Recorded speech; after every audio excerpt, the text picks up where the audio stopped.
Magandang gabi po. At ito naman tayo. Ang atin pong pag-uusapan po ay isa na namang patok na latest, latest analysis.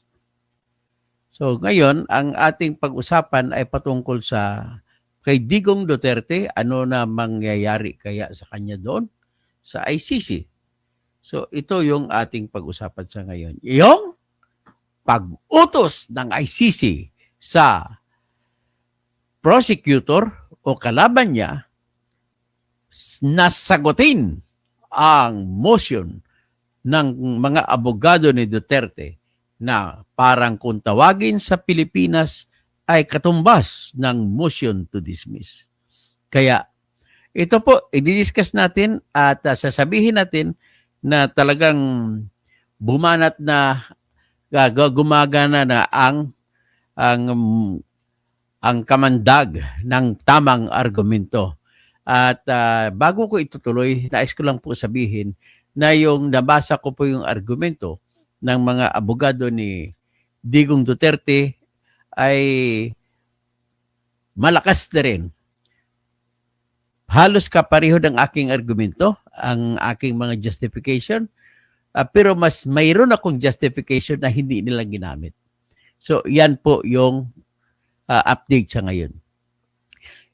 Ladies and gentlemen, inutusan po ng ICC ang prosecution o yung mga kumakaso laban kay Duterte na sagutin ang motion to dismiss ni Ginoong Duterte. Ano pong ibig sabihin yan? Kung kagaya nito sa korte sa Pilipinas, kung walang kwenta ang motion mo, ay hindi na pinapasagot ang kalaban. Binabasura na po yan kagad. So yan po. Ibig sabihin, dalawa pong uri yung motion. Ang motion, ibig sabihin po yun yung hiling. Hiling mo sa korte ko, anong hiling mo? Ang mga hiling, lahat ng klaseng hiling ay dalawang uri. May hiling na may merito at may hiling na walang merito. So magandang gabi kay Bernard Magtibay. Mapiyabing, mayapabing, mapya magabi. At naimbang rabi sa mga kabsat ko, maray na gabi, maray na banggi sa mga Bicol, mga Bicolano. Tapos sa maayong gabi sa mga Cebuano, maayong gabi sa mga Ilonggo at mga Ilonggo at maupay nga gabi sa mga waray-waray. At maupay may maradyaw nga duyom sa inyo hurot sa mga Surigao sa lahat ng mga taga Mindanao, sa Northern Luzon, sa Northern Mindanao, sa Southern Mindanao, at saka sa Western Mindanao, ay maayong gabi kaninyong tanan. Sa mga Maranao at mga Maguindanao, mapya magabi langon sa inyo. Sa mga taga Zamboanga, buenas noches, amigos y amigas. Sa mga taga Basilan, tsaka mga taga Hulo, Sulu, Tawi-Tawi, Marayaw Dum. Sa Cotabato area, sa mga Ilonggo, maayong gabi. Sa mga Karaya dyan, maayong gabi, mayad nga gabi. Sa mga Ilocano dyan sa South Cotabato, sa North Cotabato, naimbang rabi. Sa mga Kapampangan din dyan, mayapabengi. Kasi alam mo, sa Cotabato sa amin, international, may Kapampangan, may Ilocano, may Ilonggo, although majority Ilonggo. Pero lahat sila po ngayon nagsasalita ng Ilonggo, pati mga Kapampangan, mga Ilocano, nagsasalita ng Ilonggo na doon ngayon. Actually, yung gobernador namin sa South Cotabato ngayon, mistizo yan Mistizo, Kapampangan, tsaka Ilonggo. Si Rinaldo Tamayo. Tapos, anyway, magandang gabi sa lahat. No? Ito po ititignan natin isang issue. Huwag po tayo tumingin sa tao. Huwag natin tingnan, nagkataon lamang na si Ginoong Duterte ang nasa sentro. Pero anuman ang takbo ng batas, lagi ko pong ipagtatanggol ang batas at lagi ko pong ipagtatanggol ang mga tao na kung saan ang kahit katiting na karapatan nila ay tinatapakan sa batas. Kaya pasensya na kayo, kakampihan ko talaga ito si Digong patungkol sa batas na pag-aresto sa kanya na wala sa lugar. Talagang binaboy ang hindi lang po siya na insulto rito, kundi na insulto ang buong Pilipinas. Ang bansang Pilipinas po na insulto, kumbaga tinatapak-tapakan ng ating konstitusyon. Napakalinaw ng ating konstitusyon para magsabi na ang lahat ng mga tao sa Pilipinas ay pwede lamang arestuhin kung merong warrant of arrest na binigay ang ating mga lokal na judge. Napapaloob po yan sa Article 3, Section 2 ng ating konstitusyon. Ngayon, nagtataka naman ako, sa Amerika, kahit anong kamalian ginagawa nila, dinidipinsahan nila ang kanilang mga tao. Ganon din po sa Russia. Ayaw ng Russia magpatapak sa iba. Kahit anong alam na natin na mali yung ginagawa ni Putin, basta pagdating sa reputasyon ng bansa pinag-usapan, talagang pinaglalaban nilang bansa nila. Ganon din po sa Israel. Kahit na pinaparesto na si Netanyahu, actually, si Netanyahu at saka si Putin, kung hindi ako magkamali, ay nirequest po ng Security Council na arestuhin sila. Kaya pinalabasan sila ng warrant of arrest ng ICC. Pero sila, matindi na pinoproteksyonan nila ang kanilang tao. Sa atin, wala. Binibigay pa, pinuputbol pa. So, yan po ang ayaw ko mangyari dito. Lahat po dadaan sa butas ng karayom bago nila makuha ang sinumang tao sa ating Pilipinas. Mahal na Pilipinas. Ang kahit kasabihin natin yung ginagago nila ni Rimulya, yung Interpol ko no, ginagamit-gamit nila, kahit sa Interpol, basahin mo, nag-uutos ang regulasyon ng Interpol kasama sa treaty na idaan pa rin sa lokal na korte ang sinumang tao sa loob ng Pilipinas arestuhin. Kagaya rin po kay Arne Teves, inaresto siya ng Interpol base sa red notice na pinadala ng Pilipinas, pero hindi siya binigay. Sumundo pa doon ang NBI, akala nila ibibigay sa kanila ng Timor-Leste, hindi po binigay sa kanila. Hindi pa nga nila mamamayan o citizen si Arne Teves, hindi binigay ng Timor-Leste. Bagkos, sinumiti ng Timor-Leste sa kanilang korte at ang korte na hahayaan magdesisyon kung ipadala sa Pilipinas si Arne Teves. Dapat sana ganun ang ginawa ng pamahalaan ni Bongbong, kaya maraming galit po sa kanya. Dahil ang ginawa niya, pinutbol niya, pinapunta sa ICC. So, ang talagang habol lang dito para manalo yung kandidato niya. Kasi ang kalakaran sinasabi, tapos ng boxing kapag nandun na si Digong sa ICC. Mananalo na lahat ng kandidato ng alyansa. Please lang, ang alyansa, huwag niyo pong iboto. Lahat po sila alyansa ng mga kawatan po yan. Pasensya na, talagang alyansa ng kawatan. Lalo na yung Erwin Tolpo, Ben Tolpo, mga kawatan yan sa mga AC/DC style. Titirahin ka sa radyo, babanatan ka. Kung hindi ka magbibigay, babanatan ka. Ang ginagawa niyan, babanatan ng isang tulpo, pagkatapos makakuha ng isang tulpo, ipapasa sa kasunod na kapatid na tulpo, babanatan, bibigay kasunod hanggang lahat, ganun pong ugali nila. So, nabulag lamang kayo sa style na kunwari, tulpo, brand of justice. Huwag kayo maniniwala dyan. Kita mo mga DDS, kayo mga DDS, bakit nyo pa sa tulungan yung tulpo na yan? Binabanatan na ngayon nila si Duterte. Babanat kunwari sila sa China, kahit hindi si Duterte, pero si Duterte ang binabanatan. At hindi man lang sila nakakatulong kay Duterte. Kaya kayo mga DDS, mag-isip-isip kayo kung iboboto nyo pa yan yung tulpo na yan. At actually, natutuwa naman ako, at ang lakas po, dahil kay Duterte ito, sobrang lakas po ayon sa president ng si kay Larry Holmes, kay Ronald Holmes, president ng Palsisia, na sinasabi na observe daw nila sobrang lakas daw ng mga Duterte sa Mindanao. Talagang solid sila, 12 candidates po ang kanilang susulat. Kasama na sa 10 nila, hindi ko alam kung sino, kung si Aimee o si Camille Villar o si Ariel Querubin o si Honasan ang idadagdag nila. pero lahat daw na mga botante sa Mindanao, 12 ang iboboto. Pagdating sa Visayas daw, mayroong ibang 10, mayroong ibang 8, pero malakas ang mga kandidato ni Duterte doon. Ngayon, ang lakas ng mga grupo ng alyansa dito nagagaling po sa Luzon. Sa Metro Manila, hindi nila masyado makupo kasi hati yung Metro Manila.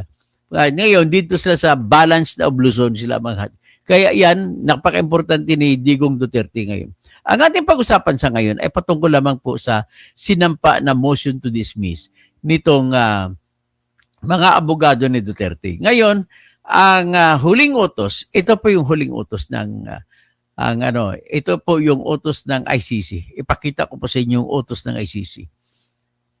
Yan.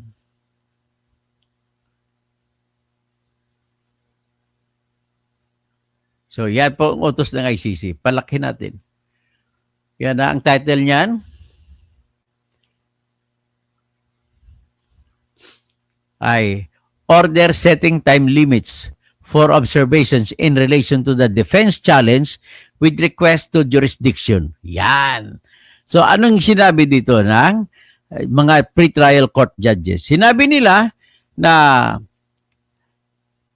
kailangan obserbahan ang time limit.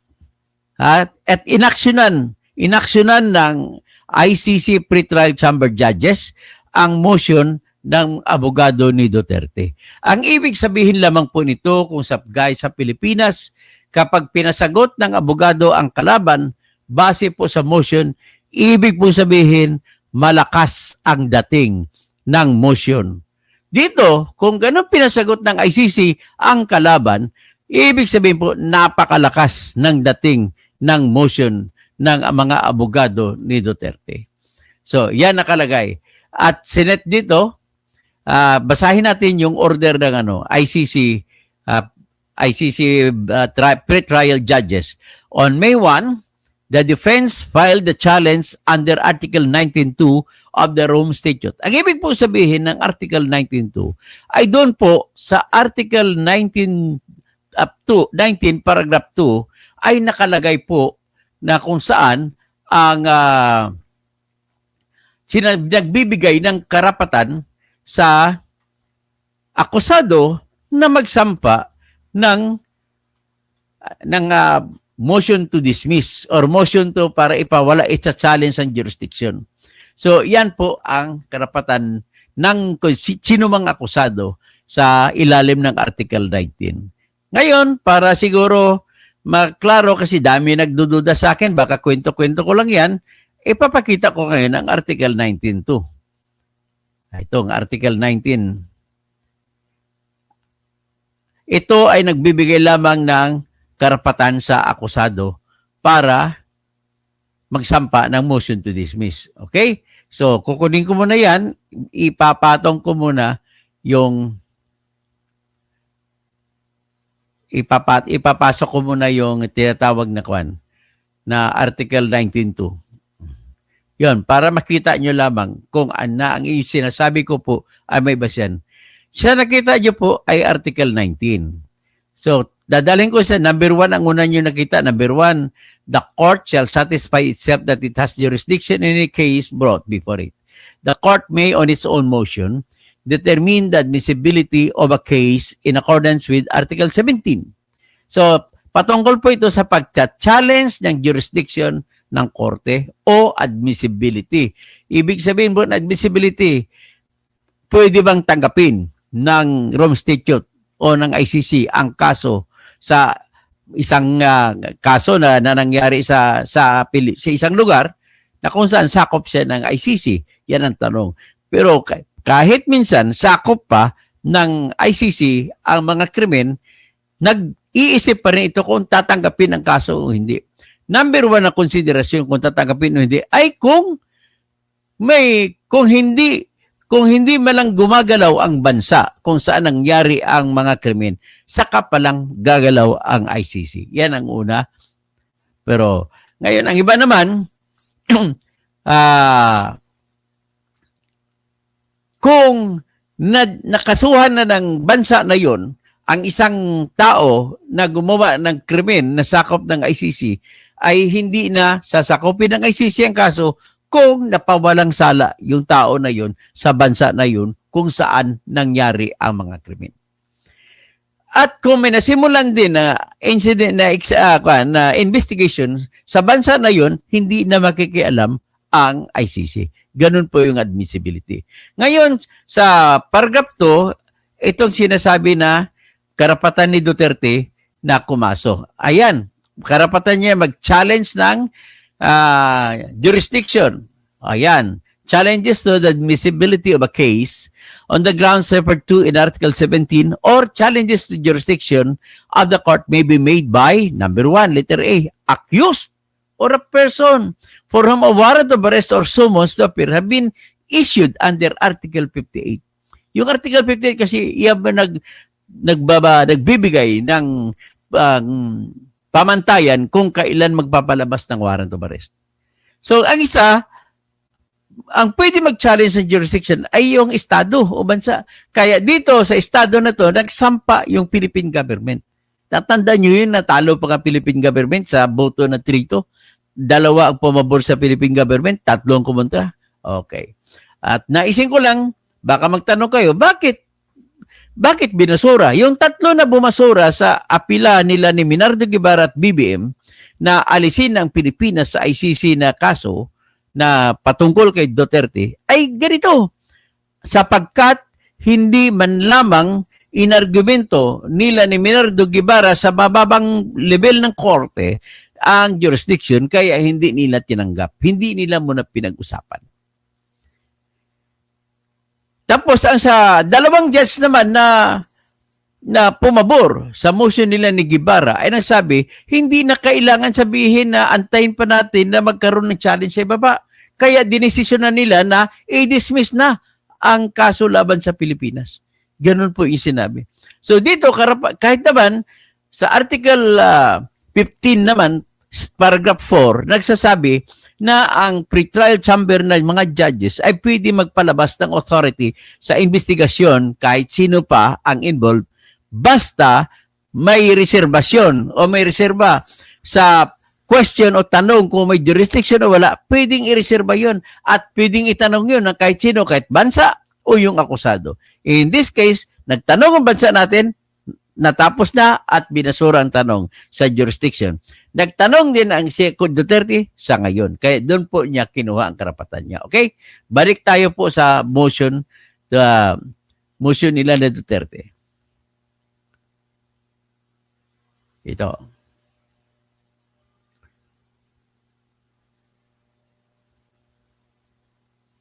Ito ata. Okay. Balik muna tayo doon sa kwan. Sa utos ng pre-trial chamber. Itong utos ng pre-trial chamber judges.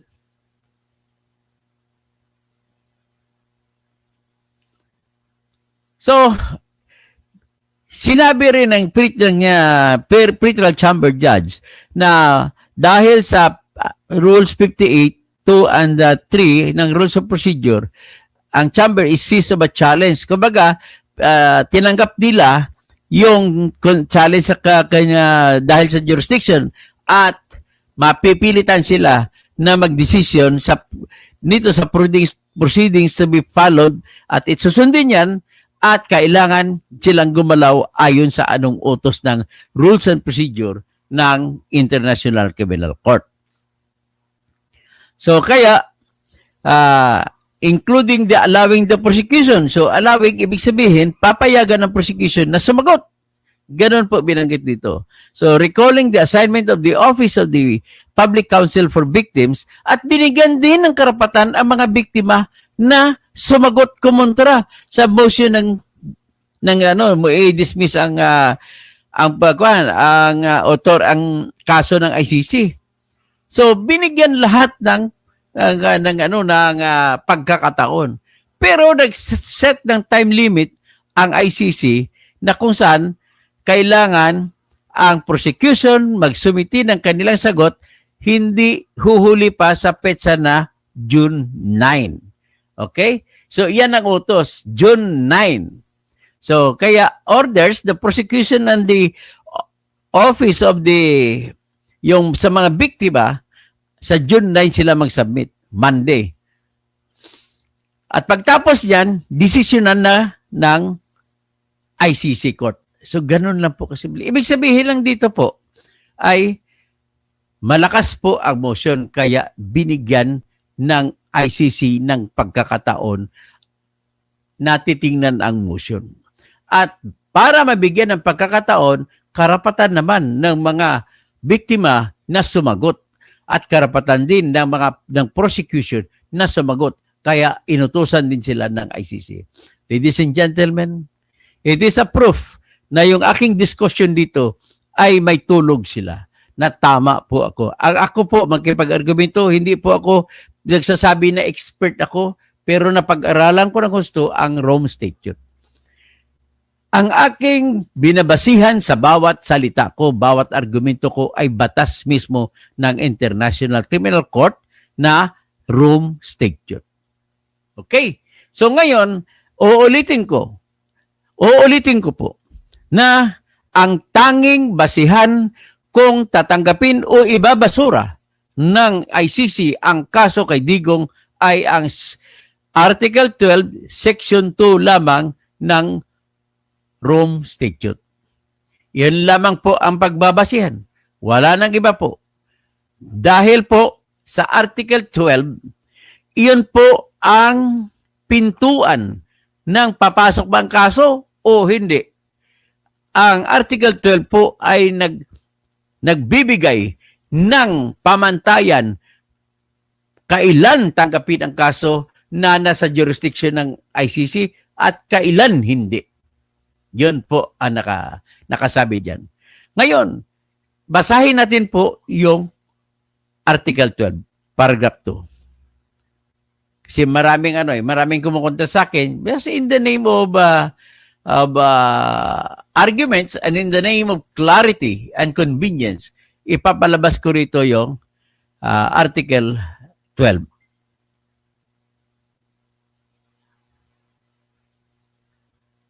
Ito, Article 12. Ito, 12. Ano yung Article 12? Nabasa niyo ba ang Article 12? Yan pong Article 12. Sinasabi sa Article 12, Article 12, preconditions to the exercise of jurisdiction. Yan ha. Anong ibig sabihin ng preconditions to the exercise of jurisdiction? Para maintindihan ninyo, sasabihin ko muna anong ibig sabihin ng exercise of jurisdiction. Ang exercise of jurisdiction po, kagaya lang halimbawa dito sa atin sa Manila City o sa Cotabato City o sa Angbang City. Kung ang krimen na murder ay nangyari sa Cotabato City, ang anumang RTC ng Cotabato City ay may jurisdiction na lilitisin ang kaso patungkol sa murder na nangyari. Ganun po yun. Pero may jurisdiction. Ang tanong, kailan magkakaroon ng kaso?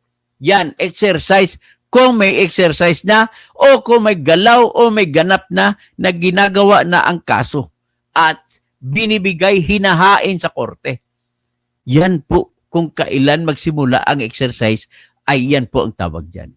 So, ngayon, ang tanong, kailan mo pwede? Ang tanong sa Article 12, kailan maisasampa sa korte ang kaso? Ganun po ang tanong. So, ibig sabihin po, hindi lahat po ng pagkakataon na basta na lamang naganap ang krimen o nangyari ang krimen kay Duterte sa loob ng panahon na kasapi pa ang Pilipinas ng ICC ay iyon na yun. Hindi pa po. Titingnan mo na mga kondisyon. Kasi sabi ko nga sa admissibility, kung nag-imbestiga ang Pilipinas, walang karapatan ang ICC na makialam. Hindi nag-imbestiga, kaya pinapasukan na. Pwede ba kami makialam? O sabi na, pwede kasi hindi naman gumagalaw ang Pilipinas. Pero may isa pa na nakalagay dito, hindi ka pwede gumalaw kung hindi membro ng ICC ang bansa kung saan nangyari ang krimen. O yan, sa preconditions. Kailangan may matupad muna ang kondisyon. bago magsimula ang kaso. O, number one condition, a state which becomes a party to the statute thereby accepts the jurisdiction of the court with respect to the crimes referred to in Article 5. So, ibig sabihin, present tense. Ang verb, tandaan nyo, present tense. Yan. Ibig sabihin po, may nangyaring krimen at tinanggap ng isang bansa ang jurisdiction ng Rome Statute o ng ICC. Ibig sabihin, hindi na kailangan kung naging member ba ang bansa o hindi ng ICC o ng Rome Statute para makukuha ng Rome Statute ng ICC ang kaso. Kailangan lang ay when becomes a party. Ibig sabihin, later pwede rin i-refer. Next is, in the case of Article 13, ang ibig sabihin sa Article 13 lamang, kung may jurisdiction, pwede maaaring mangyari sa Article 13 ito. Ang situation din na kung saan ang krimen na nangyari ay ni-refer ng prosecutor sa state party. Were referred to the prosecutor by state party. Ibig sabihin state party, halimbawa Pilipinas membro, kung ni-refer niya sa prosecutor, yun, may karapatan na makialam ang ICC. Number 2, kung i-refer ng Security Council ng United Nations, may karapatan ng ICC makialam. Tapos, o di kaya, kung ang prosecutor nag-umpisa ng investigation, motu proprio, kagaya sa Pilipinas, nag-examine muna sila at nagsampa sila ng authority to investigate. Yan ang ginagawa lang. Ngayon, titingnan natin kung pwede sila tanggapin. Dito, the court may exercise. Makialam ang ICC kung ang krimen, kung ang kaso ay nangyari sa loob ng mga estado na parties to the statute. Very clear. It must be parties to the statute. So kung hindi siya party sa statute na kagaya ng Pilipinas, wala na. Allows na. Ganun lamang po ang argumento ng mga abogado ni Duterte. At kung ganun ang argumento ng mga tao ni Duterte, sabi nila, hindi na applicable ang Article 127. Kasi nga, ang application lamang ng Article 127 ay kung mag-a-apply ang Article 12. Pero kung hindi mag-apply ang Article 12, hindi natatakbo kung titignan pa kung may visa pa ang Article 127. Very clear? Very clear dapat. O, kahit sino man yan ng mga abogado magsabi, you should study well. You should study well. Ako po nakipag-argumento, hindi po ako nagkiklaim na eksperto ako, pero napag-aralan ko ang Rome Statute. Kung ako mag-argumento, ang aking suporta ay batas. Okay? Ngayon, kung ganun pala, ay malakas ang argumento ng abogado ni Duterte dahil inutusan ng ICC ang kalaban na sumagot kayo. Ganun lang po kasimple yan. Ha? Siguro naman hindi mo na kailangan maging abogado para maintindihan mo ito. Ang precondition, ang condition bago magsimula, bago tatanggapin ng ICC ang kaso.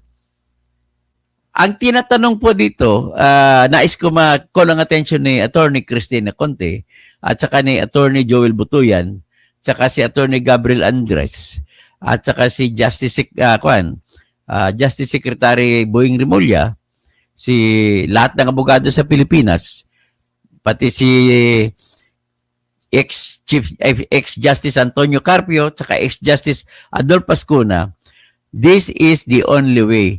Ang sinasabi niyo po na Article 127 mag-apply, hindi po siya mag-apply. Ito po ang Article 12 mag-apply. Sinasabi lamang dito sa Article 12, kung partido o member ng Rome Statute ang Pilipinas at ang krimen na pinag-usapan, saka pa lamang pwede gumalaw at tatanggapin ng ICC ang kaso para kanilang itong itatrial. Ngayon, para maintindihan naman ng nakikinig sa akin, ano pa naman yun? Ano naman yun sinasabi ng Article 127? Kasi po, Naintindihan ko po ang argumento. Dalawa ngayon ang argumento nila sa mga nag-aabogado sa mga victims.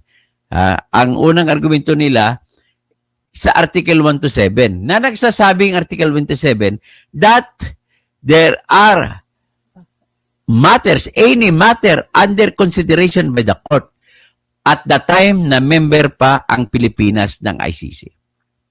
National Statute. So, ang tinutukoy nila yung preliminary examination. Ngayon, ang preliminary examination ay dapat yung tandaan, unilateral action lamang ng Office of the Prosecutor yan. Gumagawa sila nyo, authority nila, sila lang gagawin na pwede lang gawin. Pero hindi nila pwedeng gawin na mag-investigate kung walang pagpayag mula sa mga korte, sa pre-trial na chamber na court. Okay? So ngayon, dahil sa Article 39, Article 42, independent naman ang Office of the Prosecutor, at sa Article 39, independent sila, lahat ng mga organs, 4 lang ang organs ng ICC, President ng ICC, mga korte ng ICC, Office of the Prosecutor ng ICC, at ang Office of the Register o yung Clerk of Court. The act of one cannot bind the court. The act of one cannot bind the others. There must be at least the act of the prosecutor acted upon and authorized or with consent of the court. It's either pre-trial chamber court, trial court, o di kaya appeals court. So ngayon, kung Article 1 to 7 at walang action ng ibang court, hindi mo pwede tawagin ng action ng Office of the Prosecutor ay a matter under consideration. Ngayon, for it to be a matter under consideration by the court, it must be complying with the required condition na kailangan kasapi o state party ang isang bansa at nag-exercise, gumalaw na ang ICC. Dito, sa kaso ng Pilipinas, gumalaw ba? Gumalaw ba ang korte? Hindi pa po. Kasi hindi naman binigay ng Office of the Prosecutor sa mga judges. Ang requirement, kailangan bago magiging final ang withdrawal, ibigay na nila sa judges at doon sila humingi ng authority. Kaya lang binigay nila 2 years after na mag-separate totally ang Philippines. Nag-separate ang Philippines finally on 17 March 2019. Sinabit nila June at May May 14, 2021. Lampas na. Kaya ngayon naman, ang tanong, pero bakit binigyan ng ICC Pre-Trial Chamber ng pagpayag? Ganito po kasi yun. Ang pre-trial chamber, pinagbigyan nila. Anyway, may reservation naman sila. At the end of the day, later, pwede naman pag-usapan ang jurisdiction. Ganun lang po. Kasimple yan. Kaya hindi mo pwede sabihin moot an academic.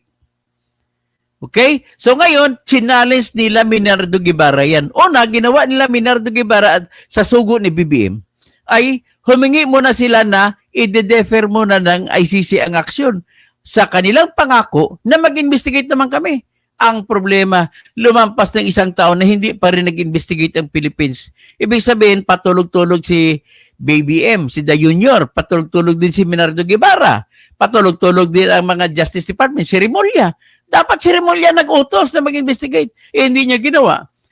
Sabi ng ICC, wala naman pala kayo ginawa. Di balik, tuloy.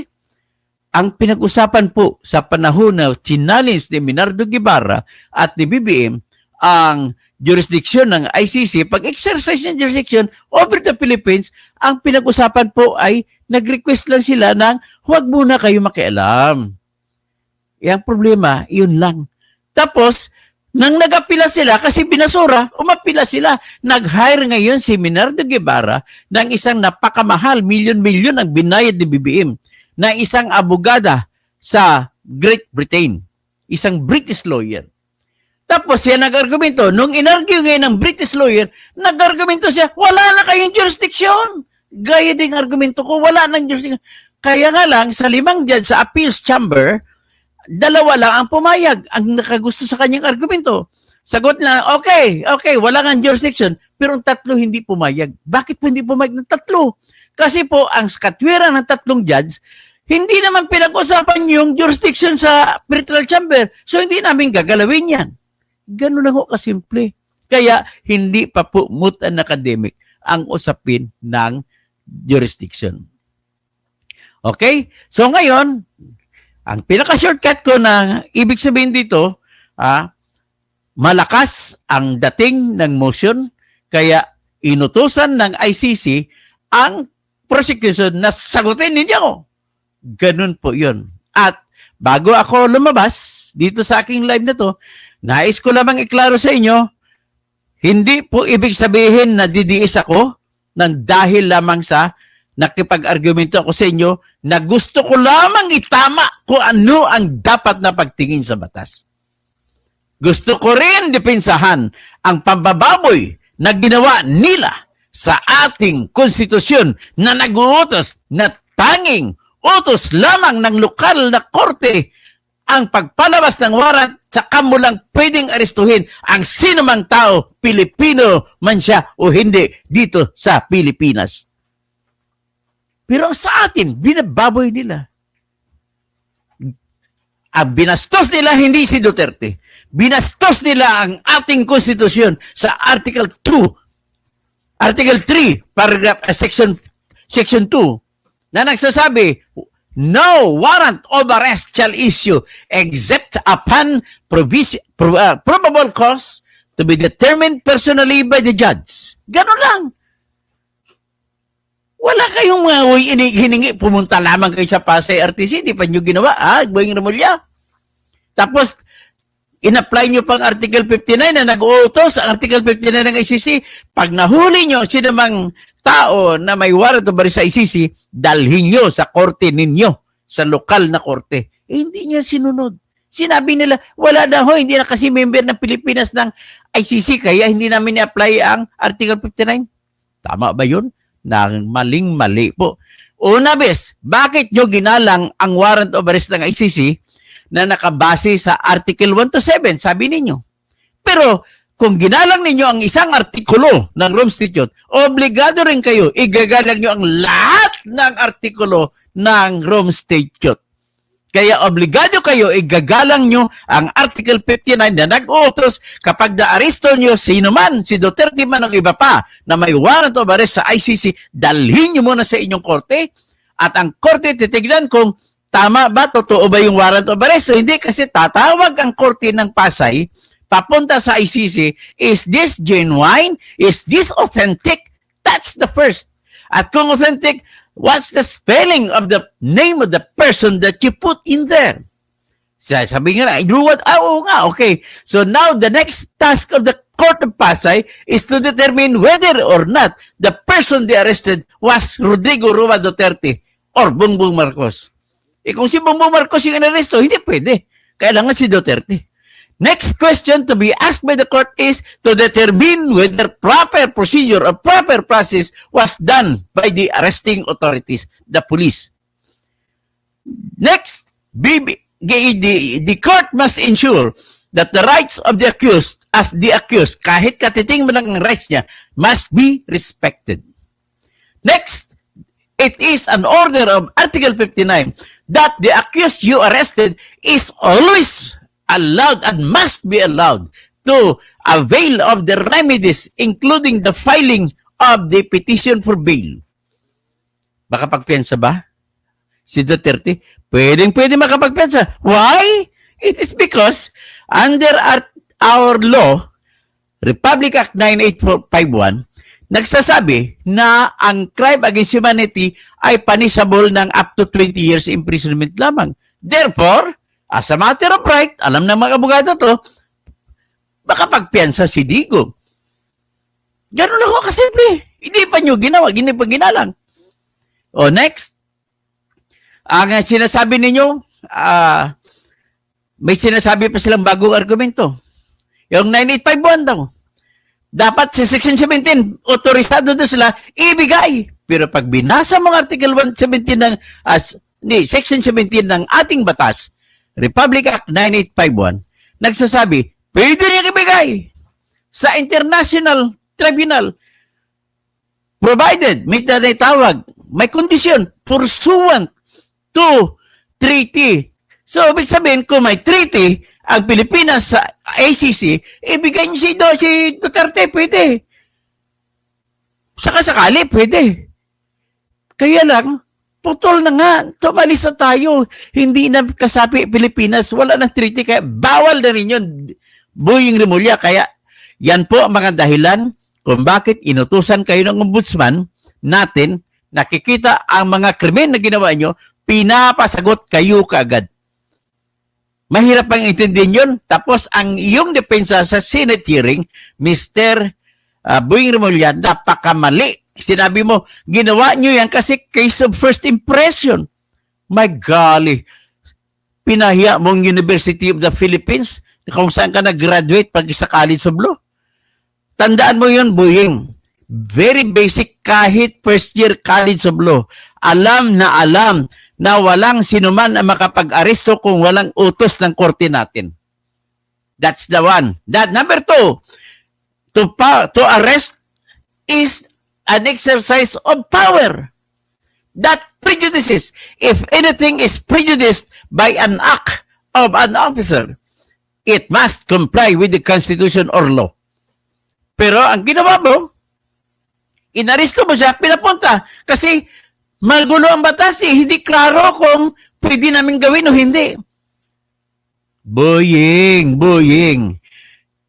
Power cannot be presumed. Hindi mo pwede mag-isip-isip, may power ako dyan. No, it cannot be done. Only a law and the Constitution can vest that power, whatever power it is. The power to kill, the power to imprison, the power to detain, and the power to arrest. Lahat ng klaseng power, it cannot be presumed. Otherwise, abuso na kayo, kahit sino, bibirahin ninyo. Kaya hindi mo pwede maging katwiran na first impression. Makukulong ka, Boying. Makukulong ka, Nictory. Makukulong ka, Marbil. Makukulong kayo lahat. Ikaw, Lakanilaw. Pag wala na si Bongbong, makukulong kayo lahat. Ganun po ang mangyari dyan sa inyo. Next, sinasabi nila, mayroong tinatawag kasi, depending on the gravity of the crimes, kung tatanggapin ng ICC ang kaso o hindi. My golly. Pag sinabi mo, depending on the gravity, it refers to, tinitingnan kung may admissibility ba. Halimbawa, ang Pilipinas gumagalaw, pero mas grabe ang krimen. Dito na, amin na lang yan. May presumption muna kung mag-decision ang ICC na kunin nila depending on sa rason na grabe ang krimen, ay ang precondition, pabalik ka pa rin sa Article 12 na nagsasabi, kailangan member muna ang bansa bago mo aksyonan ang kaso. To cut it short, may jurisdiction ba ang ICC sa mga krimen na nangyari sa panahon na ginawa iyon kuno ni Duterte sa loob ng November 1, 2011 hanggang sa March 16, 2019? Sagot, meron! O bakit nagsasabi ko hindi dapat? Iba naman po yun, yung meron ka kapangyarihan, iba naman kung kakasuhan mo na at gagalaw na. Exercise of jurisdiction na ibig sabihin yan. Parang kagaya lang yan sa ano. Kasi ang problema nyo, na-expire na, wala na, hindi na member. Parang kagaya rin sa Manila City. Ang RTC, may jurisdiction sa lahat ng murder o rape na nangyari sa Manila. Ang problema, lumampas na ng 20 years. Hanggang 20 years mo nang pwede kasuhan, kaya hindi pwede makapag-exercise ng jurisdiction ang RTC sa isang rape o murder na lumampas na 20 years, hindi mo pa kinasuhan. Okay? Ganun lamang po. And I hope I've delivered my messages clearly. Pasensya na po yung ibang nagagalit, pero ako lang po, nakatingin lang ako sa isyu, hindi po sa tao. At para patunayan ko sa inyo, I'm calling the attention of the authority to charge Pulong Duterte with kung ano man ang kaso pwede dahil sa kuno, hindi ko lang alam kung totoo, pero parang totoo, na binugbog niya yung isang tao na nagngangalan Criston Jan Patria. Kung totoo yan, na may physical injuries, kasuhan. Ang problema ko lang doon, paano tatayo sa korte? There is now reasonable certainty of conviction. Bakit? Wala, inamin niya sa kanyang affidavit na wala siyang medical certificate para mapatunayan ang bugbog. Number 2, sinasabi niya, kinakot ako grave threats. Ang problema natin dito, paano mo, Juman, mapatunayan na may grave threats kung ang CCTV na pinakita, walang boses? Di mauwi lang yun. Hindi, salita mo lang yan. Hindi kami maniniwala dyan. Pero, hinihiling ko rin, kasuhan nyo rin yung si Criston Jan Patria ng trafficking in women na with the syndicate kasi lumalabas. Pati si Charlie Tan ay binigyan pa rin ng babae. In other words, may sindikato ito si Criston Jan Patria ng pag-ipon ng mga babaeng magaganda at ihahain niya sa mga halimaw na kumakain gaya ni Pulong Duterte. Ganon po yun. Dapat kinasuhan nyo rin kasi kapag hinayaan natin yan, pinapayagan natin ang sinumang lalaki, sinumang babae na mag-ipon ng babae na magiging prostitute at magaganda, ipapakain mo sa sinumang halimaw na mga barakuda o mga buaya. Yan lang po ang aking masasabi. Tingin lang tayo sa batas. Kung anong karapatan ng tao sa batas, tumingin lang tayo. Basta pag binaboy mo, pag nilabag mo batas, parang nilabag mo na rin o binaboy mo na rin ang Pilipinas. Yan lang po ang aking masasabi. Maraming salamat po sa inyong lahat. Sino pa? Sige, mag-call ako sana sila, si Bernard Magtibay. Magandang gabi. Lily Daza. Tapos si Abdul Rahman, Raja Ganding, Bakaraman. Assalamualaikum. Pagari Dr. Toto. Alaikum assalam. Abdul Rahman. Syukran. So, Goring Di Guzman. Sir, dapat ang bansa ang i-vlog mo. I-content mo. Anong bansa? Bansa nga naman ito Tapos, Bergie Piquero, paano sir? Adiktos ang president ng Pilipinas. Ako naniniwala na ako dyan kasi pati classmate niya nagkwento sa akin Naili Maureen. Okay. Shout out, Dr. Toto Kausing. Rodi Rabi, Pastor, magandang gabi po. Vicente Tiaga, totoo po. Alyansa ng mga kawatan. Yun. Rudy Rabi, Bot Street, Bunyog. Please lang, makiusap ako sa Bunyog Party List ay mga pagbigyan naman natin po. Sila pong mga totoong tao.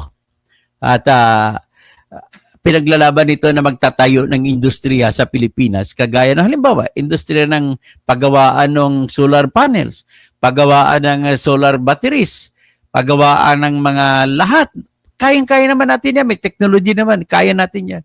Alo tayo, tikyo. Tama po kay Sir Kausing. Binababoy ang ating dating President Rodrigo Duterte ng mga traidor ng administrasyon ng BBM. So, Silver Bullet, maayong gabi, Dr. Toto. Mary Jane Andrade, no vote, Tolpo Brothers, never again. Mikoy, Katoto, thanks for becoming. Hindi po ako didiis, Mikoy. Pinaglalaban ko lang ang batas, ang karapatan ng tao na nilabag kahit sino man siya. Vicente Tiaga, no way sa mga Tulpo.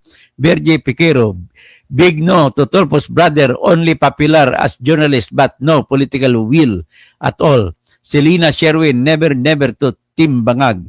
Chance Genoveva, no to Tulpo. Rodi Rabi, bought Attorney Enzo Recto for congressman. And David Di Angelo. Si David Di Angelo, kasama namin sa Bunyog, pakitulungan niyo sa senador. Kung wala kayo, pakisingit niyo po. Romel Garcia, magandang gabi po, Dr. Toto. Decimar Sulatan, Mel Visto, bago yung Sir Toto na motion. Yes, bago nilagay mo siya, gipile. Rosa de los Reyes, pagdating talaga sa Mindanao at Visayas, iiwan na yan ng mga milya-milyang kandidato ni Marcos. Malakas ang kandidato ni PRD. Actually, isang Marcos lang lulusot pagdating sa Mindanao, Visayas. Si Amy Marcos lang. Si Jonalyn Becerra, thanks you, God. Robbie Rabi, good evening to all Kabonyog members, both straight Bonyog. Laura Yang, tumigil ka, kalbo. Kalbo daw ako. Kalbo naman ako Bakit? Anong problema? Buti na lang sinipa ka na sa Bonyog. Sinipa ba ako na Bonyog? Hindi ko pa alam Wala pa ako notice. Pero but nevertheless, ikakampanya ko pa rin sila kahit sinipa ko. Virgie Piquero, international lawyers like Attorney Nicholas and Attorney Jacob are more brilliant and clever than some attorney here in the Philippines. Andrea Guico, watching from Japan. Olivia Golciano, masiyahan po ako sa paliwanag mo, sir. Solid Duterte po kami dito sa Bohol. Virgie Piquero, pag-adik ang presidente, kawawa ang taong bayan. Mary Jane Andrade, loud and clear. Salamat po, Kuya Toto. Dami ko pong natutunan. Olivia Golciano, salamat po, naintindihan ko po.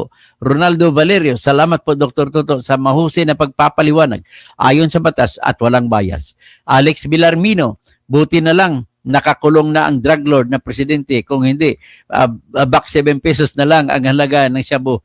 Ganun ba? Tira ka kaya Duterte. Jerry Moros, paano naman po yung krimen na nangyari nung miyembro pa tapon sa basuran? Ang sagot po diyan, Jerry, simple lang. Meron naman tayong jurisdiction dito, dalhin, kakasuhan natin, ikulog natin dito kasi pasok na pasok sa crime against humanity sa ilalim ng Republic Act 9851. Ang problema ko lang, bakit hindi gumagalaw si Bongbong Marcos? Kung napakulong niya si Kibuloy, hindi ba niya kayang pakulong si Duterte? Siya naman mag-uutos na magkulong May kukontra ba sa kanya kung mag-uutos siya sa mga pulis? Wala. Susundin ng pulis si Bongbong Marcos. Papalakpakan ko siya kung dito niya kakasuhan. Taliano Gold Budol, Duterte, Amy at Camille. Maswerte si Camille. Pero mukhang depictive to si Camille. Virgie Piquero, Pinoy Fan TVPH. Paano naman po ang ad hoc? Virgie Piquero, okay, Pinoy Fan TVPH. Paano naman ang ad hoc na pagtanggap ng Article 12.3 kung ang krimen ay naganap sa teritoryo? Wala na po lahat yan. Hindi na po natin pinag-usapan kasi talagang may jurisdiction naman ang ICC sa mga krimen na pinag-usapan kasi dito nga nangyari sa panahon na member pang Pilipinas. But then, ibang usapin yun. Ang kasunod na usapin, gagalaw tayo? Kakasuhan na ba natin? Yan ang kasunod na tanong. Problema, pag gumalaw ka na, ay naku, hindi na pala member. Parang nag-prescribe na ang crime. Edna Hernali, ang galing ng paliwanag mo, attorney. Maraming salamat po. Virgie Piquero, sabi ni Attorney Butuyan, Supreme Court ay walang right sa ICC. Walang right sa ICC ang Supreme Court. Tama naman siya. Pero wala rin karapatan ng Supreme Court mag-interpret ko anong ibig sabihin ng Rome Statute. Kaya wala rin itong karapatan magsasabi kung may jurisdiction pang ICC sa Pilipinas. May jurisdiction lang sa crime, pero ibang jurisdiction to exercise. Ben Riquetillo, ang sarap makinig sa iyo, Adel. May natutunan ako, mabuhay ka, salamat. Anton Juan Rosario, Margie Gonzalez, Virgie Piquero, Romualdo Valerio, Hilaria Francisco Mulieda, Joanna Valdez, sino pa? Ronald Galvez, Napoleon De Paz, Mary Jane Andrade, John Wick, Ronald Galvez, magintindi at mag-isip ka, huwag ka, sige lang, mayaan mo na lang. Okay, si Henry, tapos sino pa, si Moreno, Herbero, Orgo, tapos si Porcia, may Asdolo, Virgie Piquero, Ecclesiaste, Mergie Ramot, at maraming salamat po at magandang gabi po.